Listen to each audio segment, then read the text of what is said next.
Hi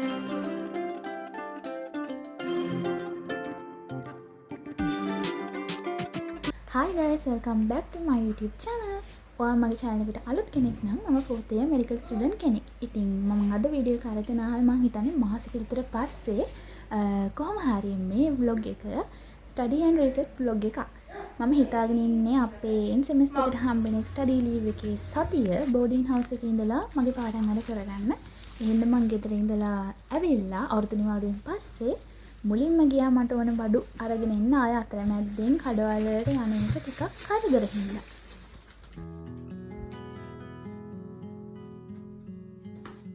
අවුරුදු නිවාඩුව නිසා මම සතියක් විතර බෝඩින් හවුස් එකේ හිටියේ නැහැ. ඉතින් ඇවිල්ලා බලද්දි මෙන්න මෙහෙම තමයි කාමරේ මුල්ලක් තිබ්බේ. ඊට පස්සේ ඉතින් ඒ ටිකත් කොහොම හරි අස් කරගත්තා. අපේ බෝඩින් හවුස් එක චුට්ටක් පරණ එකක්. ඒ නිසා ඉතින් මේක සාමාන්‍ය දෙයක් ඇත්තටම. ඊළඟට මම ඔයාලට කියන්න ගියේ ඕගොල්ලෝ බෝඩින් හවුස් එකේ ඉන්නවා නම් කබඩ් අල්මාරිය ලොකුවට නැහැනේ අපිට. ඒ නිසා මේ වගේ මොකක් හරි රෙද්දක් යටින් එදිනදා පාවිච්චි කරන ඇඳුම් එළිය සාමාන්‍යයෙන් තියෙනවා. අතට දාලා යන්න පුළුවන්. ඊට පස්සේ ආවහම අර ඒක වහලා ගියපු රෙද්ද විතරක් හොදන්න පුළුවන් බෙඩ් ෂීට් එක්ක. ඒක මම හිතනවා හොඳ ටිප් එකක් කියලා බෝඩින් හවුස් එකේ ඉන්න කෙනෙක්ට.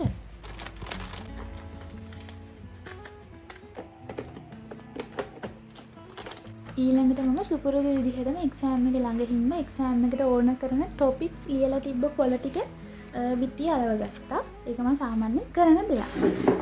අද වීඩියෝ එකෙන් මම ඔයාලට අරගෙන එනවා මගේ මේසෙ උඩ සාමාන්‍යයෙන් තියෙන පාඩම් කරන ළමයින්ට වැදගත් දේවල් වල විස්තර. ඉතින් මම මේ ඒත් එක්කම වීඩියෝ එකක් එඩිට් කරලා හැබැයි මම මේක තාම අප්ලෝඩ් කරලා නැහැ.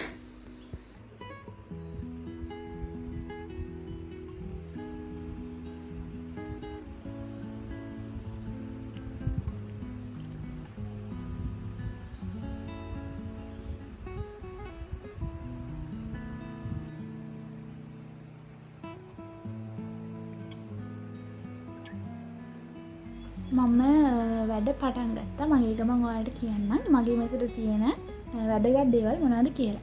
සාමාන්‍යයෙන් මට ටැබ් එක නැතුවම බෑ. ටැබ් එකෙන් තමයි දැන් ගොඩක් වැඩ කරන්නේ. මොකද හැම ලෙක්චර් එකකටම දැන් නෝට් හදන්නෙත් නැහැ මම. මොකද සමහර ඒවා ටැබ් එකෙන් බලන එක ලේසි. ඉතින් ටැබ් එක මට අනුව නම් මට වැදගත් දෙයක්. මම ලැප්ටොප් එකට වඩා පාවිච්චි කරන ටැබ් එක. ඊළඟට මගේ මේසෙ මේ වගේ පැත්තක තියෙනවා නිතරම මම ගන්න ෆයිල්, කියන්නේ නිතර මම පාවිච්චි කරන නෝට්ස් දාපු ෆයිල්. ඒවා එක එක පාටින් මම තියාගෙන ඉන්නේ. එතකොට මට ලේසි අඳුර ගන්න ඒවා. ඊළඟට මම සාමාන්‍යයෙන් බිත්තිය එක එක අලව ගන්න බෝඩ් එකක් තියෙනවා සහ මම මේ විදිහට දැන් ලෙක්චර් නෝට් එහෙම ඒක ලස්සනට නෑ. හැබැයි ඒක කැතයි. මොකද ඒක මට බලන්න මම අර ලියාගත්ත එක එක වෙලාවෙ මම කපනවා, ආයෙ ලියනවා. එහෙම තමයි ඒවා තියෙන්නේ. ඒ ලිස්ට් එකක්. ඊළඟට උඩ බෝඩ් එකේ නම් මම පින් කරලා තියාගන්න සමහර ඒවා මම පාඩම් කරලා ඉවරුනහම ගලවලා අයින් කරනවා. සමහර ඒවා ඉඩ තියෙනවා නම් එහෙමම දිගටම තියෙනවා. එහෙම තමයි එතන තියෙන එක.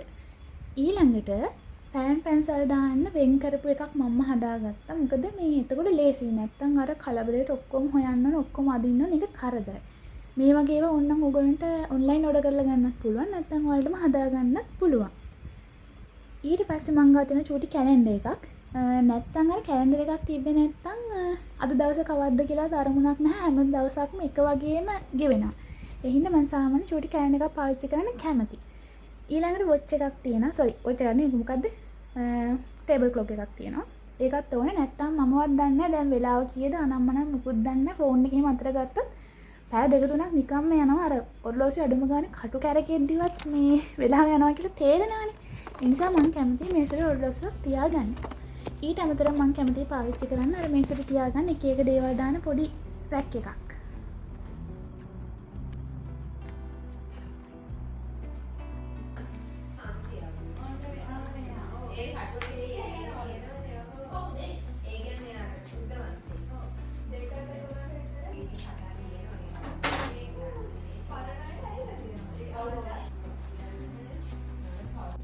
අපේ බෝඩිමේ බුද්දිස්ට් අය වගේම කැතලික් අයත් ඉන්නවා. එතකොට ඔය ඔයාලට කලින් වුණා වගේ එක එක ඔය ධර්ම සාකච්ඡාත් යනවා. මොකද අපි ආගම් දෙකේ තියෙන වෙලාවකට කතා වෙනවා.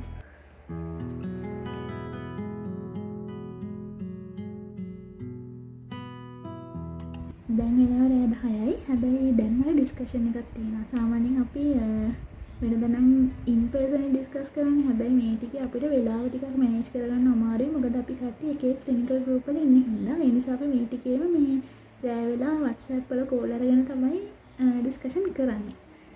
ඒකල අපි එක එකන බෙදාගෙන ප්‍රශ්න කතා කරගෙන යනවා.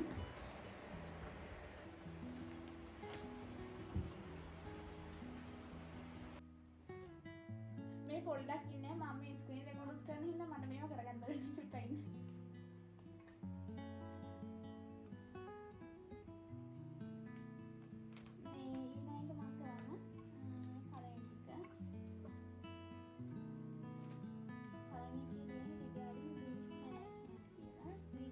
කාරයක් ඉන්න එක නිකන් සාමාන්‍ය දෙයක්. ඒ සාමාන්‍ය දෙයක් කියන එක යාර අවබෝධ කරගන්න ඕනේ. ඒ හින්දා පළවෙනි එක true.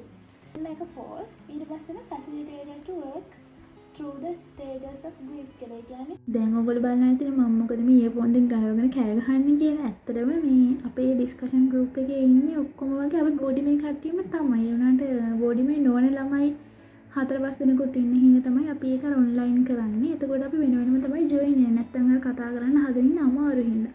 කොහොම හරි මගේ මේ ඉයර්ෆෝන් එක වැඩ කරන්නේ නැතුව ගියා. සහ මම ඒ වෙලාවේ ස්ක්‍රීන් රෙකෝඩ් එකක් දාලා තිබ්බා. ඒකත් එක්ක මේ මොකද ටැබ් එකේ ස්ටක් වුණා එකපාරටම.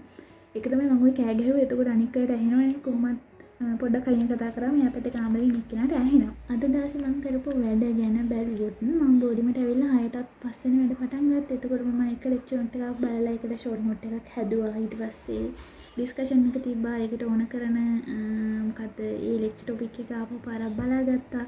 ඊට පස්සේ ඊළඟ එක තමයි දැන් මේ කරන්නේ.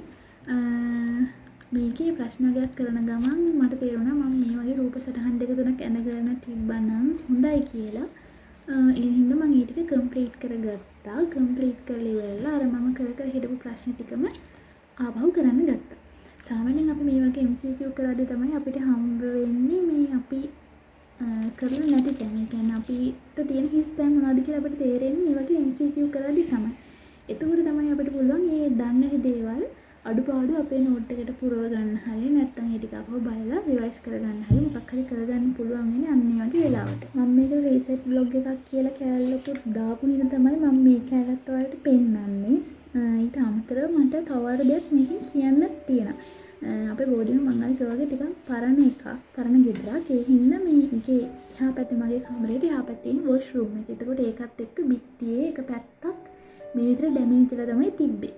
තිබ්බ කියන්නේ මේ ළඟදී තමයි ඔක උනේ. ඊට පස්සේ ඔක ඕනනම් මට තින්ත ගන්න කියලා කියන්න තිබ්බා. ඒ වුණාට එහෙම තින්ත ගෑනනම් ඔය පැත්තේ තියෙන ඇඳන් ඔක්කොම අයින් කරලා එළියට දාලා මට දවසක් විතර වැඩ කරගන්නත් පරක්කු වෙනවා. දැන් එක්සෑම් එකට දවස් කිහිපයක් තියාගෙන ඕක කරාම අතලේ තින්ත සලත් වෙනවා ප්‍රශ්න ගොඩයි නේ. හින්දා මම හිතාගත්තා ඕක පස්සේ තින්ත ගාන එක කරගන්න පුළුවන් ඉන්න తాවකාලිකව විසඳුමක් මොකක් හරි කරන්න. හැබැයි දැන් ගෙදර වගේ නම් ඔය මොකක් හරි වුණාම අම්මලා අපිට කරන්න ඕන දේ කියනවා. දැන් බෝඩි මේක වුණාම දැන් අපේ අම්මත් ඕක මේ වීඩියෝ එකෙන් තමයි දකින්නේ. මම ඉතින් හිතලා බලලා කොහොම හරි එකක් අටව ගත්තා. හැබැයි මට මතක් වුණා අම්මා හිටියානම් මෙච්චර අමාරු වෙන්නේ නැහැ මේක යා මොකක් හරි කලින්ම කරලා දෙනවනේ කියලා. ඒ වගේ ඉතින් උඹලා පුරුදු වෙන මොකක් හරි වුණාම තනියම මොනවා හරි දෙයක් తాවකාලිකව කරගන්න. ඔය ටික තමයි ඉතින් අද බ්ලොග් එකේ මම ඔයත් එක්ක ෂෙයා කරගන්න හිතුවේ. අද බ්ලොග් එකකට ඔයගොල්ලෝ කැමති වෙන්නේ නැති කියලා මම හිතනවා. අපි තව දවසක තව බ්ලොග් එකකින් හමු වෙනවා. මගේ බ්ලොග් එක බලපු හැමෝටම thank you.